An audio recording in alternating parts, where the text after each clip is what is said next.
سامت سے روایت ہے، وہ کہتے ہیں کہ ہم نے رسول صلی اللہ علیہ وسلم سے بیعت کی تھی کہ ہم حکم سنیں گے اور مانیں گے، خواہ مشکل ہو خواہ آسان ہو، خواہ ہماری طبیعت کو خوشگوار لگے خواہ ناگوار ہو، خواہ دوسروں کو ہم پر ترجیح دی جائے، اور جس کو بھی ہم پر امیر بنا دیا جائے گا ہم اس سے جھگڑیں گے نہیں اور ہم حق بات کہتے رہیں گے، یہاں کہیں بھی ہو اللہ کے معاملے میں حق کہنے سے کی سلامت گر کی ملامت سے ہرگز نہیں ڈریں گے۔ الفاظ موجود ہیں، بخاری اور مسلم میں ہے، جس نے میری اطاعت کی اس نے اللہ کی اطاعت کی، اور جس نے میری نافرمانی کی اس نے اللہ کی نافرمانی کی، جس نے میرے معین کردہ امیر کا حکم مانا اس نے میرا حکم مانا، اور جس نے امیر کی نافرمانی کی اس نے میری نافرمانی کی۔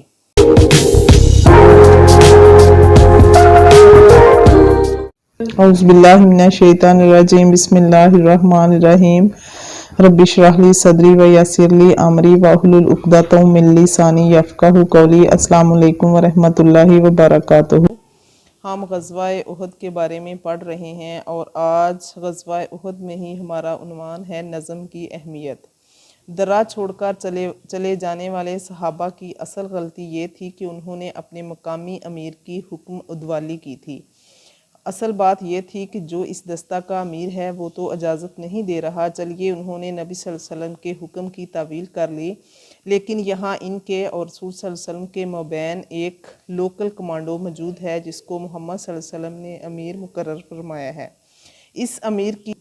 اس امیر کی تو نافرمانی ہو گئی، ڈسپلن تو بہرحال ٹوٹ گیا۔ نظم کی اہمیت کے بارے میں بیعت عقبہ ثانیہ کے 2 الفاظ یاد کیجئے جو حضرت عبادہ بن صامت سے مروی ہیں۔ اس حدیث کو امام بخاری اور امام مسلم اپنی صحیح میں لائے ہیں۔ سند کے اعتبار سے یہ حدیث کے صحیح ہونے کا اس سے اونچا کوئی مقام نہیں ہے۔ حدیث میں ہے، حضرت عبادہ بن صامت سے روایت ہے، وہ کہتے ہیں کہ ہم نے رسول صلی اللہ علیہ وسلم سے بیعت کی تھی کہ ہم حکم سنیں گے اور مانیں گے، خواہ مشکل ہو خواہ آسان ہو، خواہ ہماری طبیعت کو خوشگوار لگے خواہ ناگوار ہو، خواہ دوسروں کو ہم پر ترجیح دی جائے،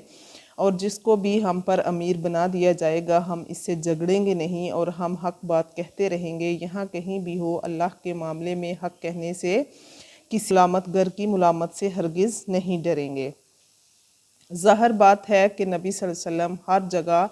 بن نفس نفیس تو موجود نہیں ہو سکتے تھے۔ آپ صلی اللہ علیہ وسلم کسی مہم پر کسی لشکر بھیجتے تھے تو اس کا ایک کمانڈو یا امیر مقرر فرما دیتے تھے۔ اب وہ امیر نبی صلی اللہ علیہ وسلم کا قائم مقام ہے اور معروف میں سماع طاعت کے اعتبار سے اس کا حکم بالکل اسی طرح مانا جائے گا جیسے نبی صلی اللہ علیہ وسلم کا حکم مانا جاتا ہے۔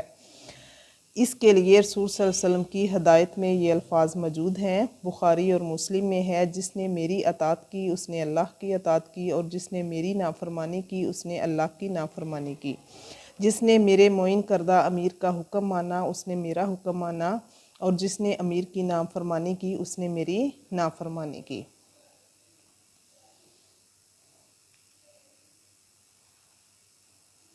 آج ہماری امت مسلمہ انتشار کی جو انتہا ہے، ذرا اس کو سامنے رکھیے، یہ واقعہ نوٹ کیجئے، معاذ اللہ، جس میں رسول صلی اللہ علیہ وسلم کی کوئی غلطی نہیں تھی، ہرگز نہیں، صرف 45 صحابہ نے رسول صلی اللہ علیہ وسلم کے ایک حکم کی غلط تعویل کر لی تھی، لیکن اپنے کمانڈو کا حکم ماننے کی وجہ سے یقیناً ڈسپلن توڑ دیا تھا، نظم کی خلاف ورزی کی تھی اور موجودہ الوقت امیر کی نافرمانی کی تھی۔ اس کی سزا کیا ملی؟ یہ کہ خالد بن ولید جو اس وقت تک ایمان نہیں لائے تھے، ان کی اگابی نگاہ نے تاڑ لیا کہ وہ درہ خالی ہے۔ اصل جنگ تو پیدل فوج کی ہوتی تھی، وہ مار کھا چکی تھی، بھگدڑ مچ چکی تھی۔ اب انہوں نے احد کی پشت کا چکر کاٹا اور 200 گھڑ سواروں کا دستہ لے کر اس درہ سے مسلمانوں کی پیٹھ سے جو حملہ آور